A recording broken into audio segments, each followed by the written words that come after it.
All right. What's going on, everybody? How you feeling this evening? We are so pumped and excited to be here tonight. We took a break last week from Hidden Secrets Live, but we're back here better than ever. Just like how the heat outside is kicking up, we about to put on some more fire, and we are not disappointed with who we have on tonight. But of course, I'm excited to have you with us this evening for another Hidden Secrets Live. Hidden Secrets was created to help entrepreneurs learn from marketplace leaders that have harnessed and maximized their God-given superpower into the world. So just some housekeeping rules as usual. I need you to engage, answer them right here on the spot because you got a true expert here tonight that has all the answers for you. Also,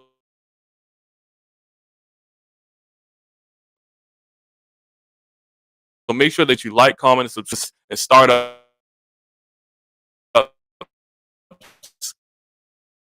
Make sure you click. But I'm beyond fired up for who we have on this evening, Mr. Quintel Harcum. Go ahead and turn your screen on, man. Look, this man is cut up clean and just ready to just give us so much information. And then I'm gonna hear the real bio because we before I get into it, Quintel works with entrepreneurs and career professionals on identifying areas they need to focus on to avoid burnout, using a holistic approach through plant-based life strategies that increase energy, that maximize time, and improve overall health. Ultimately, his clients unlock new levels of success. They produce and execute more in their fatigue or chronic disease because of this. He's also the owner of Good Part and Co., which is a health-centric lifestyle brand working to help communities and individuals improve quality of life.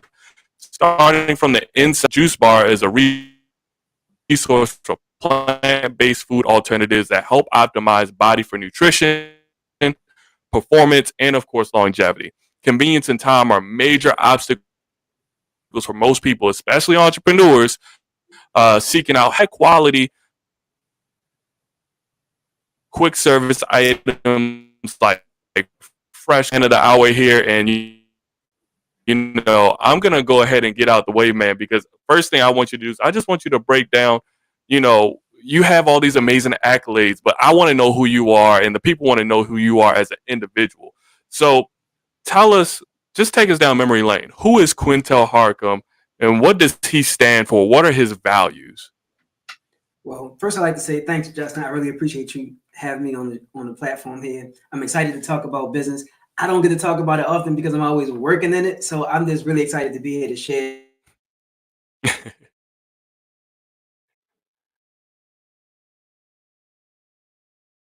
Always think about helping people improve their quality of life, starting from the inside out. Because I've been around enough to see like nice things when I was young, and I was like, man, we deserve that. It look a little comfortable over there. It look a little happy over there. And I'm like, how do I get over there? Right. And then I'm realizing, well, I get over there if I help other people get over there. So that's kind of what I always had in the back of my mind.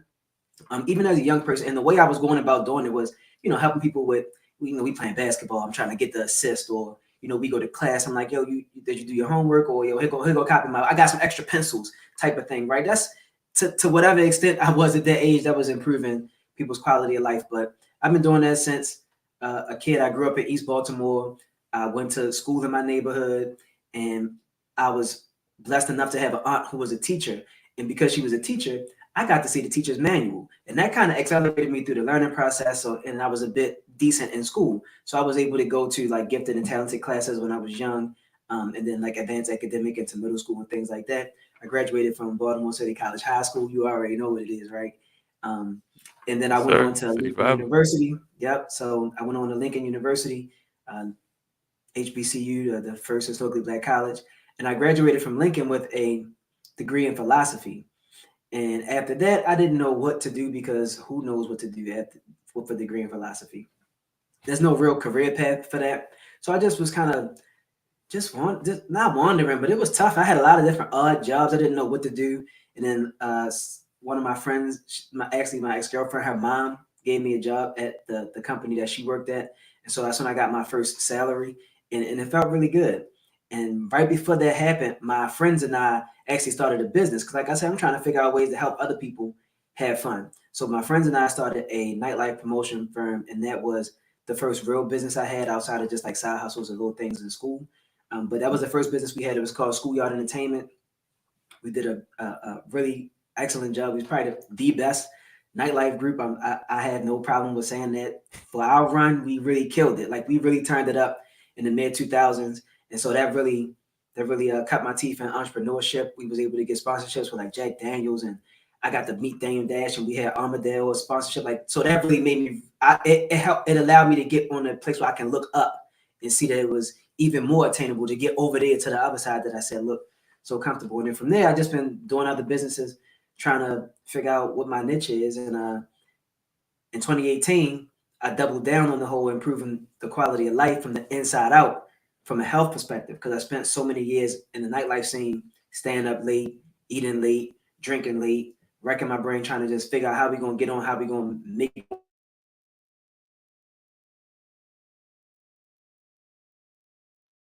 my actual job. Like I actually had a job. Like I kind of started to progress through my job, and I had a job in Social Security. So I'm doing data analytics for the government. at Social Security. And so yeah, I was kind of worn down. I was worn down. I wasn't fulfilled. I wasn't feeling good. I was tired of being in the cubicle, and I just needed to get my mind and my energy back right so I can get back into entrepreneurship. And so that's when the health thing I really turned up. I went plant based because I knew that that just felt better for me, and it really gave me the energy, it gave me the feel that I wanted, and I knew I needed to have in order for me to stay sharp enough to work for 8 hours, 9, 10 when we're doing overtime, and still have enough time to put into whatever I thought was going to be my business. I actually, this is a funny story, but I elected for foot surgery.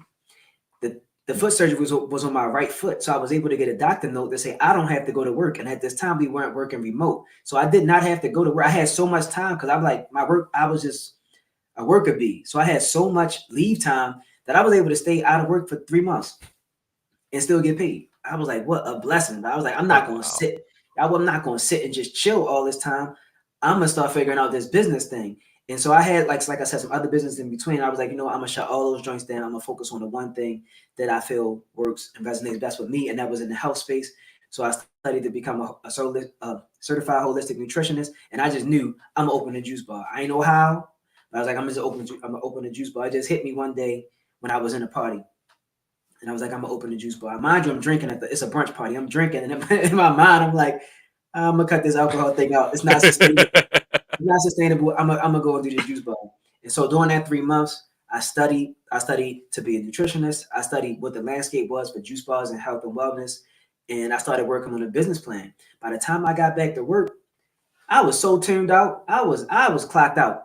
And within about 6 months, I was fortunate enough to actually get approved for a business loan because I knew I wanted to ramp it up. And so I can share more story about how I actually started Good Part and Company, but that's what I did, man. To get Good Part and Company rolling, I locked in for 3 months. I studied. I got things up and running, and I was able to leverage a lot of my time and my career and my savings and start our first brick and mortar store. And then from there, we were able to move on to Johns Hopkins University within our first year. We got to expand, so we had two cafes for a bit, and we became the wellness component for the new recreation for the new center for recreation and wellness at Johns Hopkins. They kind of like renamed it, and they wanted to add a wellness component where they had healthy food offerings for all of their student athletes, for all of the health conscious students on campus and things like that. I had to pitch against another competitor. I'm not exactly sure who it was, but I just put my head down the same way I did with the business plan, and I put my pitch together, and we won. And it really shocked me. Like I did not expect. I didn't think anything. I just did my work and gave it to God, and I just went back to my first shop. Right, kept doing work, and we got it. So right now we're in our third year at Johns Hopkins University, and being around Johns Hopkins, being around curriculum, being around other professionals, I'm starting to see the needs and the gaps and what's really going on in health for adults right now, for the students, but for actual adults. And I started doing some workshops at Johns Hopkins around eating a plant-based diet. Then I started to really see what the need is for us guys and for men who did what I was doing, like basically sitting at a desk all day, right? So men in tech, high demand careers where they kind of just like stressed out because their hours are so long and they kind of neglect themselves, to in the pursuit of trying to come up. So I was able to use some of the resources at Hopkins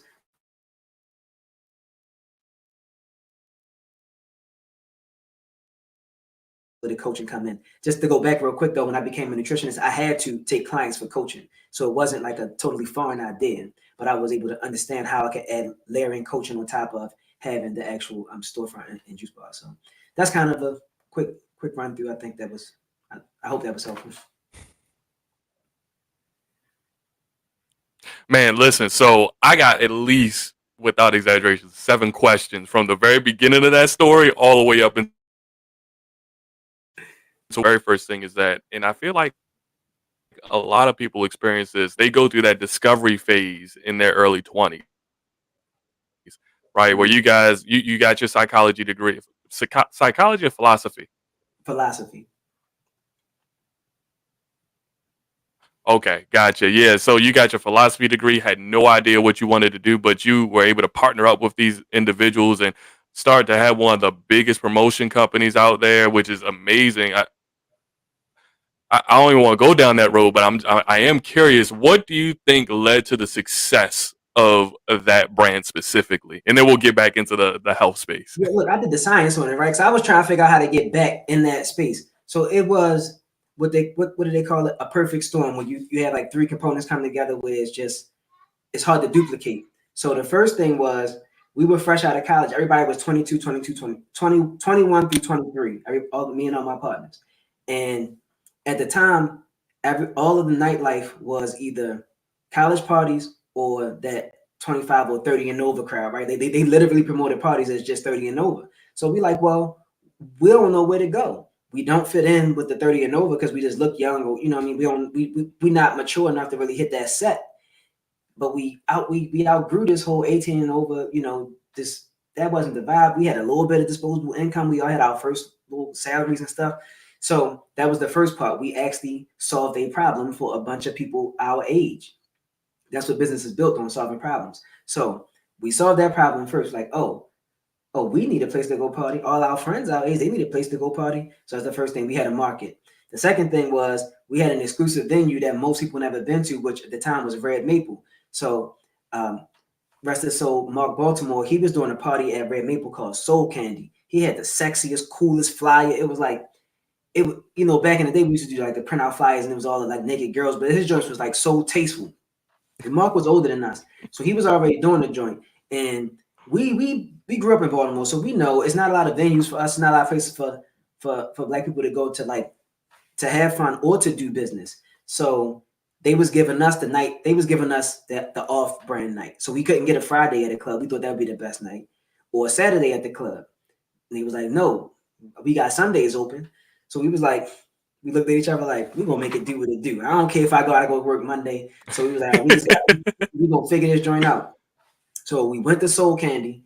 We met Mark Baltimore and we asked for his blessing, like, yo, can we follow behind you and have a party? We don't want to ruin what you got going on. We new to the scene, but we really like what you got going on, and this is the sexiest vibe that we can get to for what we trying to do. And he was like, he gave us his blessing. So schoolyard came in. That's the second part. We had an exclusive venue. The third part was one of my best friends, DJ Be Easy. We went to high school with DJ Quicksilver. So you know Quicksilver from the radio, right? From 92Q. So that's our buddy from college. And at the time, Quicksilver was blowing up, and he was open to doing gigs for us, but he didn't really have the time, right? So we like, yo, we got first, let's save up some money so we can give him, so we can offer a good budget. Like we don't want to shortchange the homie because we know he on this thing. Even though he our friend, we can't call on that. We don't want him to make me feel like we don't want to devalue him. Right. So my man Be Easy and Quicksilver now, fast forward 20 years, they actually have the Quick and Easy DJ school. So Quicksilver and Be Easy actually DJ together, and that was already my main man. So I'm like, well, we can't get Quicksilver. I ain't calling nobody else but somebody in the family. Yo, Be Easy, what's up? Can you come do the party for us? Did the first one, did the second one, and the rest of the homies, they knew him, but they wasn't that familiar with him.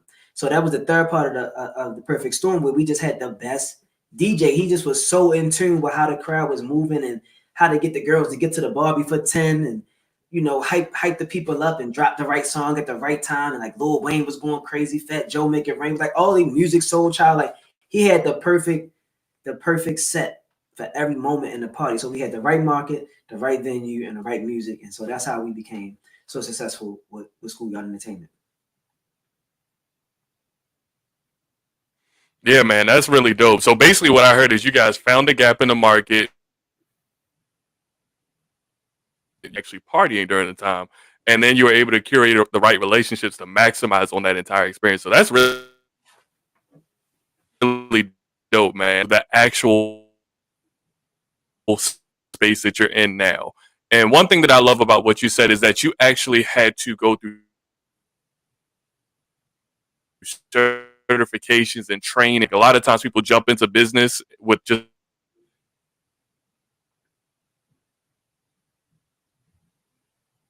the women of prayer. Specifically in your realm, this is a product that's going into someone's body. Right. Down taking your brand.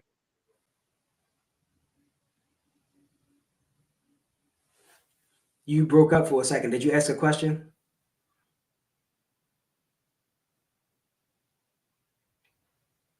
Looked like for you, and then how it helped shape Oh man, it's going. I can still see you, but it's going in and out. So can you ask again? Or so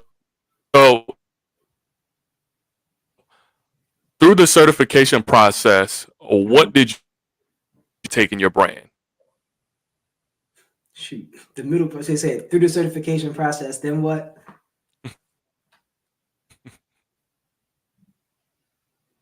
Yeah, through and how did it help you set the trajectory for your business that basically makes it stand out from the Oh, yo, I'm gonna be straight up. You do not need a certification to own a juice bar.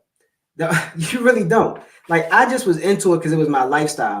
And I was showing up, and I was genuinely curious about how to use food as medicine first.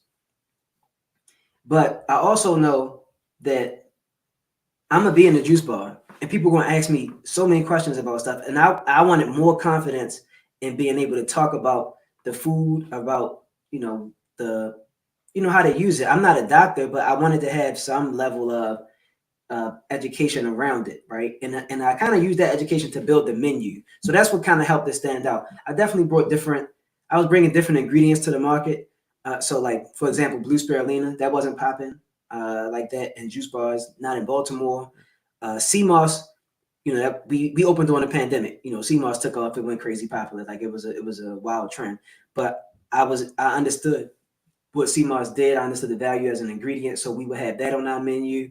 And other places had it, but it was like here and there. Like we was consistent with it. We did to the point where we had to just start selling it by itself. Like before, it was just an ingredient. And people was like, "Yo, y'all selling CMOS?" And I was like, "Well, there go another item to add to the menu, right?" So that's a part of what the studying and the certification. It definitely gave me the confidence to be able to one talk about my product at a level where people can understand the actual benefits, and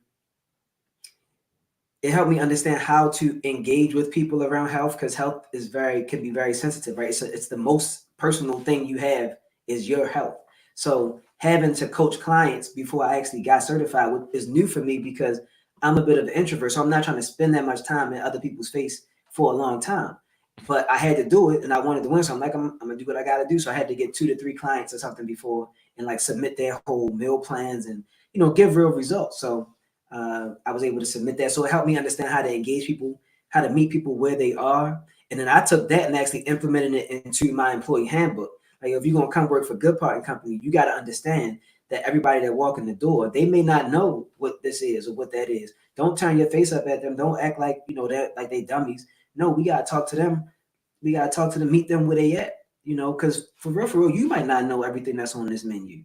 So now you got to get educated. So let's just respect everybody's where everybody is in their education around health at that point. So another thing that the certification did was I had to buy all these books, these joints right here. So I had to buy these books, and they became the library inside my cafe. So people can just come in and like start learning on their own, right? So it was definitely helpful. I feel like it was helpful.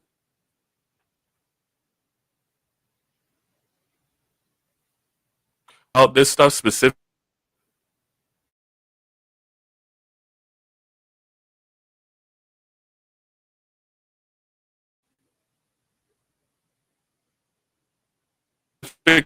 so it's not just like I'm going into the cafe moss and goes there that educate them on that.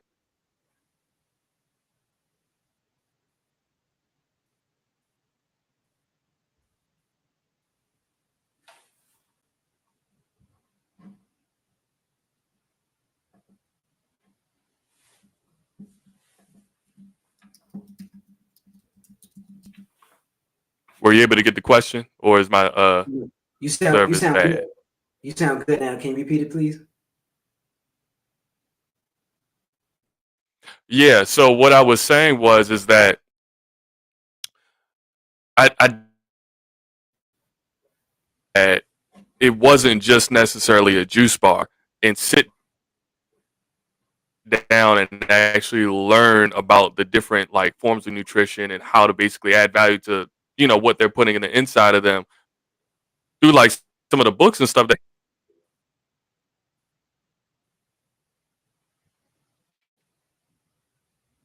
What was the last part you asked about the books?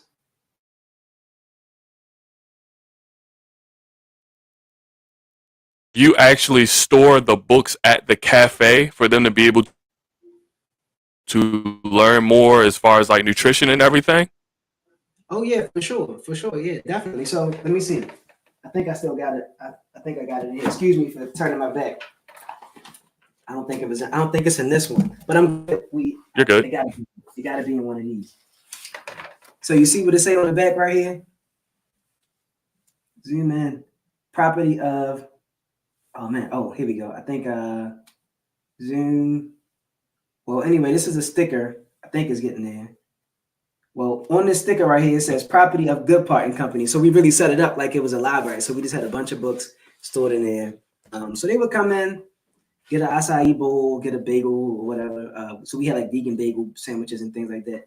And they'd sit down and grab a book, learn about like inflammation. We had a book on essential oils because we would have the oils going like not incense, but we just have oils for aromatherapy.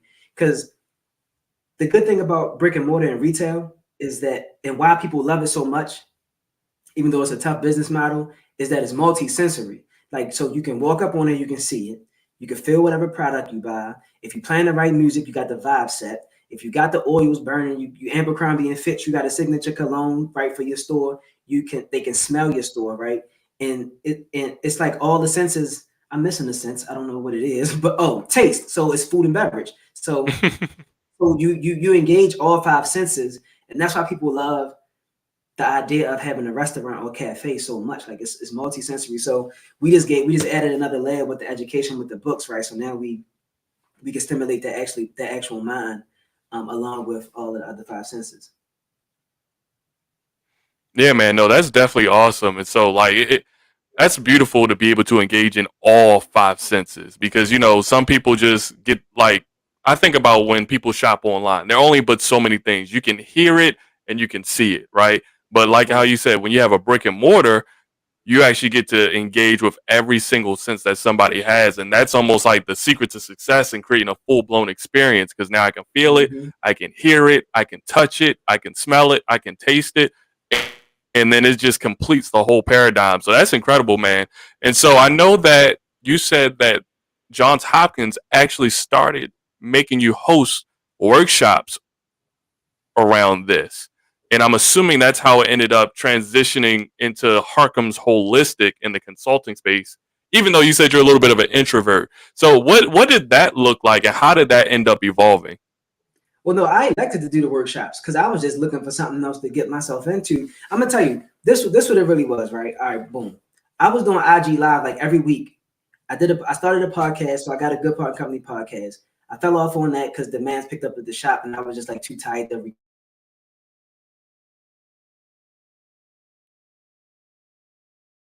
I'm still juiced off of the cafe closing. So I'm running home real quick, set up, and boom, I'm doing IG live, and I'm talking about the benefits of juice cleanses and plant-based diet and plant-based protein. Like every week, I was doing something different.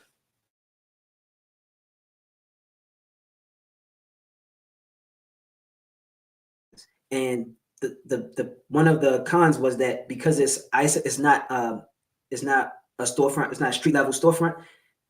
The My original customer base couldn't find a cafe and they couldn't get there, right? And so I was like, well, I gotta find a way to get back. I gotta tap back in with the people that can really. And they would come to the cafe when they had time or when they can find it or when their schedules match, right? Because now I'm on a school schedule. So I was like, I'm gonna just do a whole workshop. And I asked them, and one of the things that was in the deal was Johns Hopkins said I could use some of the resources and facilities and stuff like that. So I decided to do it on my own and I just had to figure out what to do. But I was getting insight from from the Hopkins facility on how to put these things together. So I just elected to do it, and so I just wanted people. I wanted to be able to get back, get back in touch with my people, some of my original customer base and stuff like that. And for the new people who only heard about it, people would be like, "Yeah, I know that logo, but what is it, or where is it?" And then they'll look up and be like, "Oh, that's a black-owned business." Like I ain't know, because at first, if they don't see me in the store, I don't discriminate on who I hire. They just think it's just a new store pop up, and that's cool. But then when you get to Hopkins, it's like it's Hopkins. My name don't outweigh Hopkins. I understand that. I'm there to play my part. So I still wanted to stay tapped in. So I put on the workshops on my own, and it was pretty smooth. We had solid turnout. Some days we didn't get that many people. Some days, we got quite a few people show up, and the students were welcome as well. So it was all of the good partners, right? That's what I call the supporters of a good partner company.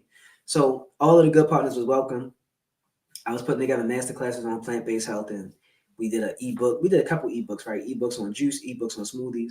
And I basically just teach curriculum around that. Going back to my man Be Easy, he's like a master teacher, and me and him first started working together where we taught for this camp called Super Kids. For like 4 years, we would teach second and third graders. So third graders was going to fourth grade. So second and third graders, uh, all summer camp. So like we really learned, we understood curriculum, how to make little workbooks, how to break things down so that students or whoever you're teaching to can understand a little better. So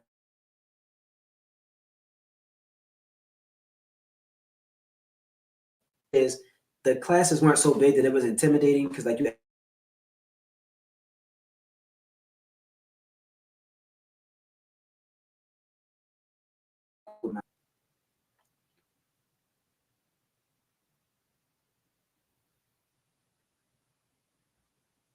Oh, it broke up at the last part, but I heard it for the most part, and I love that because what I'm realizing is that you start to branch off and just add value to people as far as nutrition. And I don't think a lot of people realize how that actually is like planting a seed to be able to help your business grow, even if you did it for free. So, what are kind of like some of the things that you've kind of seen come from out of that? Whether it's something from whether it was more capital came in, more things that you were able to learn about your like after of course you're still doing that, but what did you learn throughout that process?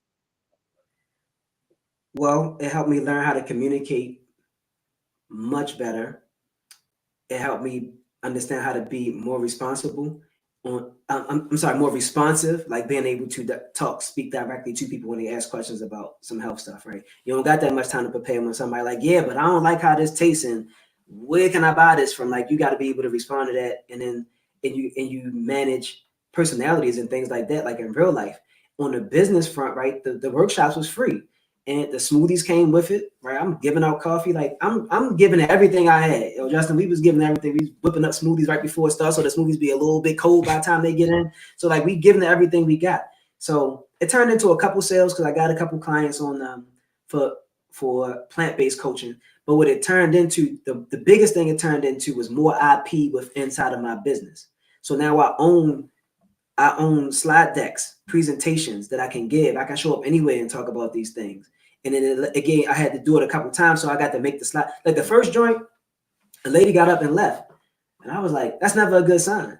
So she got up and left, and she knew somebody I knew, and eventually that person told me, she left. She didn't really like it that much, and she didn't like it like she didn't think I knew what I was talking about. She just didn't like. She just didn't something whatever I had going on. She didn't connect with. So it let me know it's either the way I'm speaking or what I'm actually speaking about. So let me break it down different, right? So now I own different IP in different ways to go about communicating what health looks like at this point, what health looks like as from plant-based point of view, how to make the transition, uh, building out different analogies and comparisons, and like putting together, say, a list of nutrition podcasts or some of my go-to cookbooks and things like that, right? So now I got basically IP, and it made me feel good because that adds value to Good Part and Company. It adds value to me as the person who influences the brand the most, and it sets us apart from all the other juice bars, right? So that was the biggest thing I got out of it.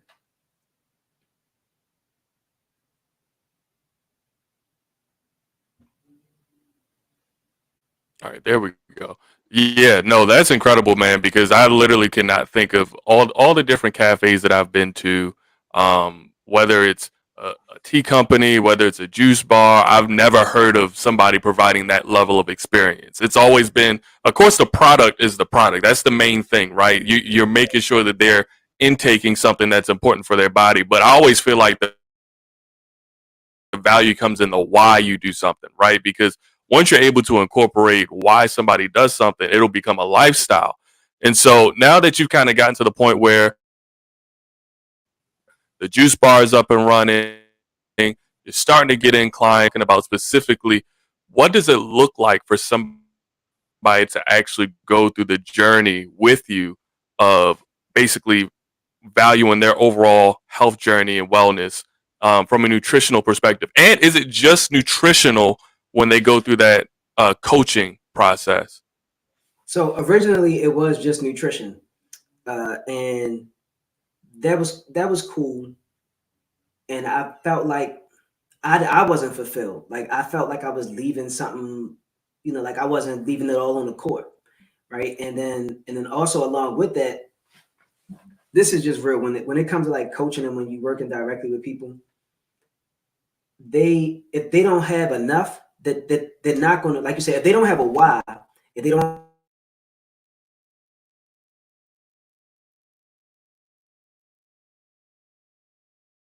and it may not be because I'm not good at it. It's just that I didn't give them enough. So they're going to fall off. So I was like, well, Mm. the nutrition thing is cool, but to be honest, most people not going to take the nutrition serious until you got to break through their mindset, or they might come with the mindset. Now they more willing, and they more willing and more capable if you give them all the other things that go along with it. So with Harlem Holistic, I spent the whole year trying to figure out what else can I give them along with it. Well, I'm like, what other problems can I solve? What other problems do these people have? So you gotta look around, you gotta think, what's the problems they had before they start working on their nutrition? What happens while they working on their nutrition? What's gonna happen after they got the nutrition in place? So I gotta think about all this. This is what all of the best people that I think about in business, that's what they're doing. So you give them an introductory product, that's like the workshop, you talk to them, then they in it, they actually like participating. Now you got the actual product for the customer, and then you got like something that keeps them going on, right?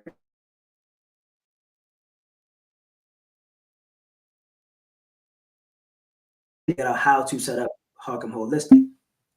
And so working with Harcum Holistic, the first thing we do is we go through an assessment. We figure out where you are in your health journey, in three major categories: is nutrition, fitness, and stress management, right? Because now when I'm really thinking about a customer and what problems they have, those are the problems, the major health areas of concern for my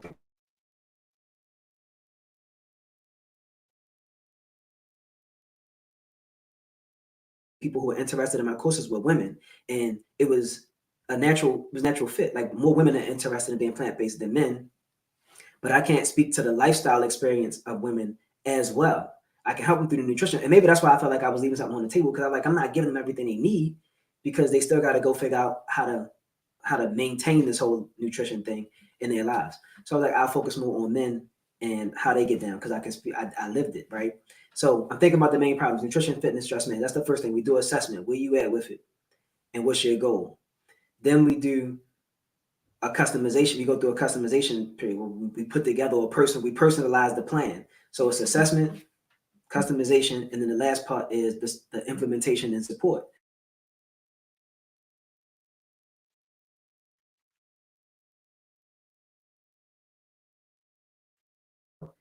And now you actually got to do it. And when it comes to like nutrition, weight loss, any type of improvement that a lot of people are trying to make, this is always helpful to have accountability.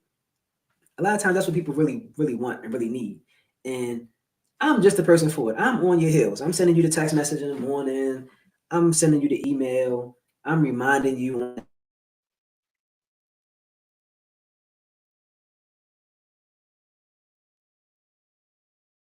2 days of workouts. Like I'm on all of that. So that's exactly what it looks like.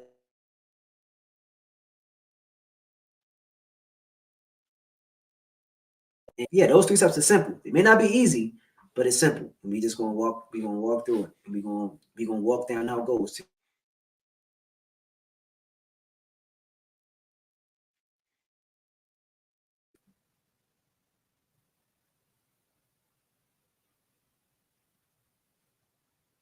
Yeah, man, that's definitely good. And you know what's really interesting is that, for our audience, they're entrepreneurs. They're always on the go. They're always just thinking about the next big thing, and they really don't necessarily pay attention to their body until it screams at them, right? And Mm-hmm. one of the things that I noticed when you were talking about your first step in the assessment, you said nutrition, fitness, and then stress management.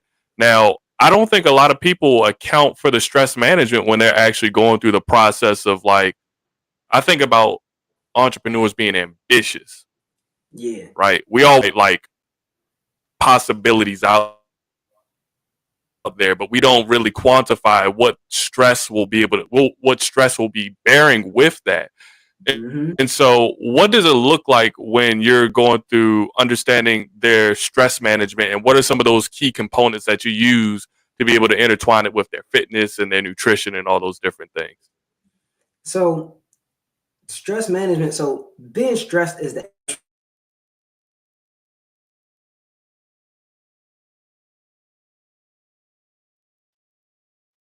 But then I didn't like the way I communicated that, or I didn't like the way people understood it because they took it as me trying to be a mindset coach. And while improving your mindset is important, that wasn't the real point I was trying to get home. I was trying to get you to protect your mind. That's your biggest asset, right? Your overall health, right? Your holistic health, your mind and your body. So when you're stressed out, so I got burnt out, and when I was still working for Social Security and I had both cafes, and I was working full time at Social Security, and I was doing overtime on the weeks. I was doing way too much, but I wasn't at the point where I felt comfortable, or I didn't mentally have my mind wrapped around leaving that job yet. So I got stressed out. But burnout comes from stress, not from just having too many things to do. So I know that if you're an entrepreneur, Mm. you're stressed. You gotta do accounting, you gotta do marketing and promotion, you gotta develop the product, you gotta do customer service, you gotta do all these things, you gotta negotiate deals and all that, you gotta go network. So you gotta deal with all these things. And so when we do the assessment, we locking in and we figuring out how many hours a week are you working. All right. So what you doing with those? What you doing with those hours? All right. We working 60, 70 hours. All right. That's if you're an entrepreneur, I get it. That's you might gotta work that many hours. How much of this time are you recovering? What do you feel like are your what's your triggers? When are you most upset? Are you upset with your employees? Are you do you dislike your customers? Do you dislike the position you're in? Do you how like you really trying to figure out how you feel and what are all the things that contribute to the way that you feel? Are you disengaged? Do you even love the business anymore? Right? Some people like they you start a business based on passion and we get it, but passion don't always pay the bills. And so you run out of passion, or you don't have enough passion, and it's not getting you through those hurdles, and that's when you start to feel burned out. Do you feel energized when you go to your business or when you meet with customers? Like, what are the things you actually like? Are you doing that thing? Are you doing that thing, and how often are you doing it? So when you can start to figure out where the pain points are around how you feel emotionally, and then how you spend time recovering. How all right? So you work 70 hours a week. How often do you sleep? Are you getting quality sleep? That's a big thing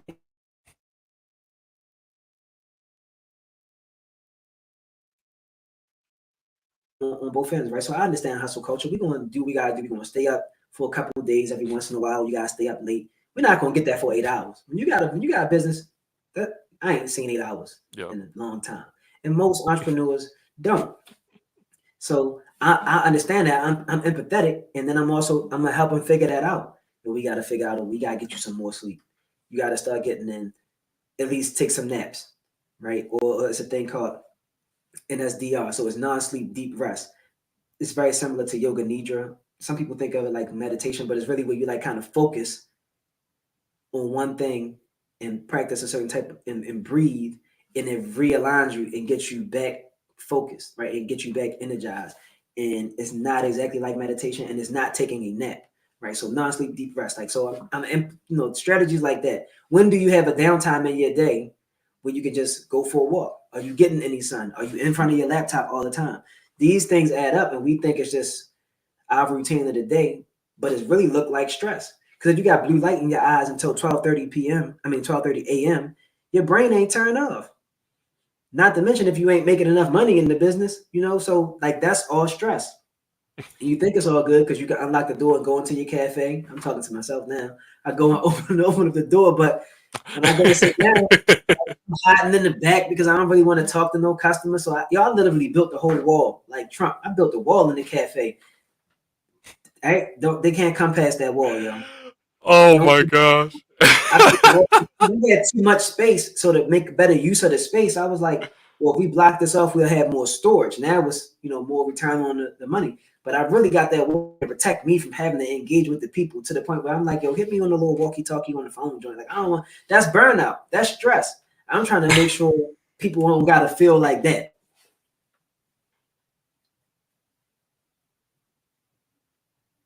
Yeah, no, I love experiences that, right? I can remember several times Shoot, I just came out of a time where I experienced that burnout where, you can make all this money, but when you get those little things, like what I loved about what you said was, it's not that stress is the burnout doesn't come from the task. It just comes from the stress, right? Those things that make you upset, those things that like irritate you, and it's like compounding. And so, it's like entrepreneurs, we just like you said, it's hustle culture. I'm gonna just power through it, power through it, power through it.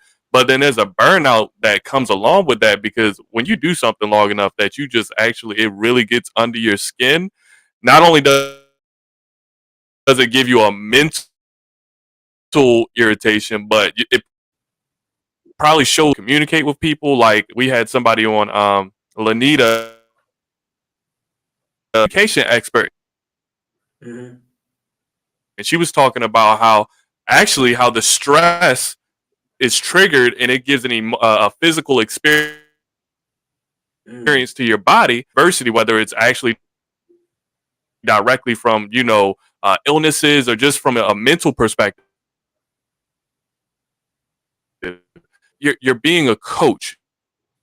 You're almost like teaching them how to master the fundamentals, right? Because we would think these are things we're supposed to know, but when we're so hyper focused on our purpose, it ends up diluting our thought. And so I appreciate you for being able to do something like this.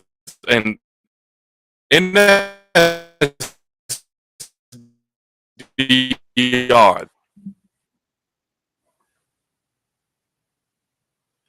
What was the last part?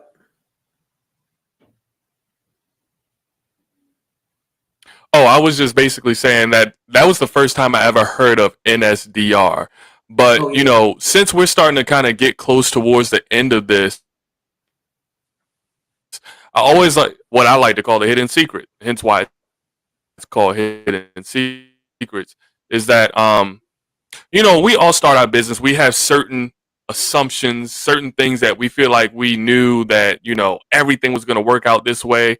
If we do it this way, this will work out well. We might make this mistake and it may cost us this, but oh well. Now that you've so far gone through the process of building not just Good Part and Co, but now Harcum Holistics, what do you feel like is the hidden secret that you would tell your old self when going through this process of building both of these organizations?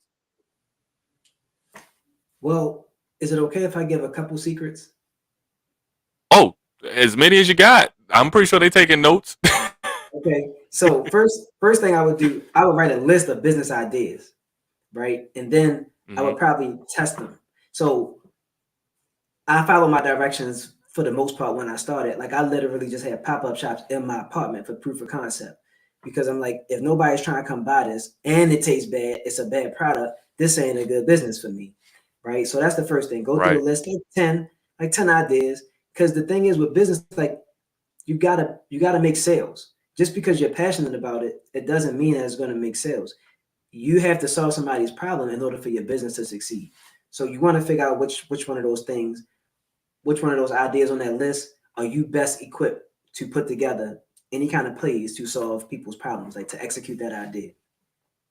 And then another thing I would say is whatever ideas you think work for you, does that business make enough money to support the life that you want to live?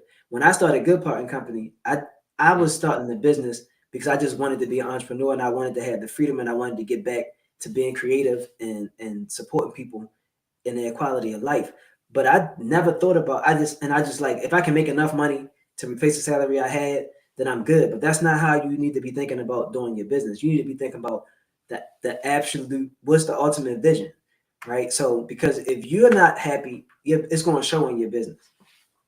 So you got to think about, does this support the life that I want to live? And it may not be immediate, right? But ultimately, can I get there? How much? What kind of car you want to drive? What kind of house you want to live in? How many kids do you have, or how many kids do you want, or maybe how many kids do you have? You consider all of those kinds of things, and then you start to really understand if this is a good business idea, if this is a good business model, does this business even generate like, and then go look at the market. Well, how much people getting paid for this business? Like, how much money does this business generate a year? Because somebody already did something like it before, so you can find the information, right? We got the internet right in front of us. So find out if that supports the life that you want, and then just be willing to give everything you got for it.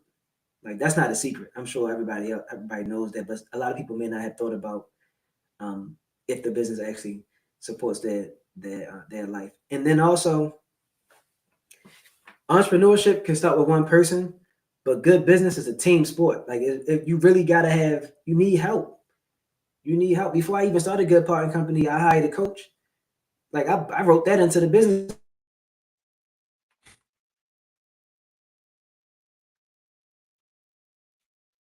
I know he gonna tell me something I don't know already. He gonna save me a headache. He gonna save me a couple thousand, even though it may cost me, however much it costs me. We feel uncomfortable about that, right? Because it's our idea. Yo, people be so nervous about sharing the idea. If you sharing the idea with somebody and you think they're gonna steal it, you just got to get more confident. Because if you're sharing it with them and they don't already have a business, they probably not gonna.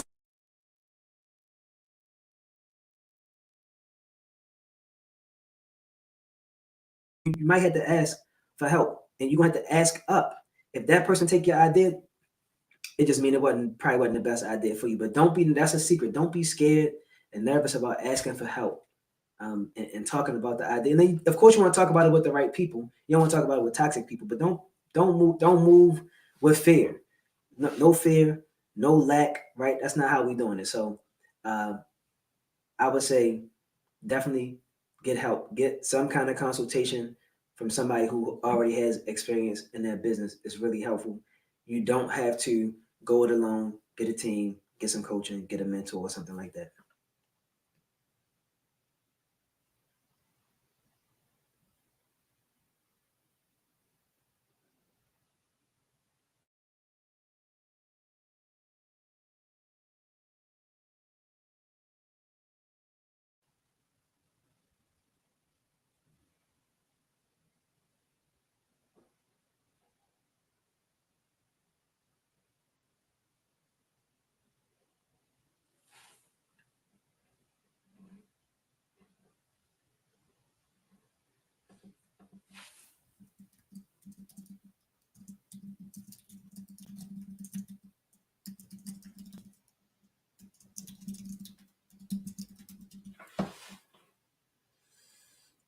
How about now? Can you still hear me?